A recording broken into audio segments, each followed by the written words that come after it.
রোগ একটি, চিকিৎসা অনেক। ইউনানি, হার্বাল, মডার্ন মেডিসিন, যাবোটা কোথায়? অসুখ হলে আপনি কোথায় যান? কবিরাজ, হোমিওপ্যাথি নাকি এমবিবিএস ডাক্তারের কাছে? সঠিক চিকিৎসা পদ্ধতি বেছে নিতে ভুল করলে আপনার শরীর কি কোনো বড় রকম ক্ষতির মুখে পড়তে পারে? আমি ডাক্তার আনোয়ার। আজ আমরা আলোচনা করব বিভিন্ন ধরনের চিকিৎসা পদ্ধতি এবং এদের বিজ্ঞানসম্মত দিকগুলো নিয়ে। কোনটি সঠিক এবং কোনটি গ্রহণ করবেন তা আজ আমরা পরিষ্কার করব।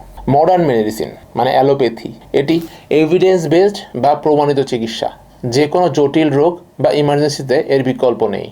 ইউনানি বা হার্বাল, এগুলো ভেষজ ভিত্তিক। যদি এগুলো বিজ্ঞানসম্মত উপায়ে বা রেজিস্টার্ড চিকিৎসকের মাধ্যমে হয় তবে লাইফস্টাইল ডিজিজে কার্যকর হতে পারে। কিন্তু চটকদার বিজ্ঞাপনের আড়ালে থাকা অনিয়ন্ত্রিত ঔষধ আপনার কিডনি নষ্ট করতে পারে। সতর্কতা, জাদুকরি কোনো চিকিৎসা বা এক রাতে সমাধান এমন দাবি করা যেসব পোস্ট দেখবেন তাদের থেকে দূরে থাকবেন, এড়িয়ে চলবেন। শরীর আপনার, তাই এক্সপেরিমেন্ট করার আগে ভাবুন। সঠিক পদ্ধতিতে সঠিক রোগের সঠিক চিকিৎসা, রেজিস্টার্ড চিকিৎসকের গাইডলাইনে চিকিৎসা নিন। বিজ্ঞানসম্মত চিকিৎসা আস্থা রাখুন, নিরাপদ থাকুন। ধন্যবাদ।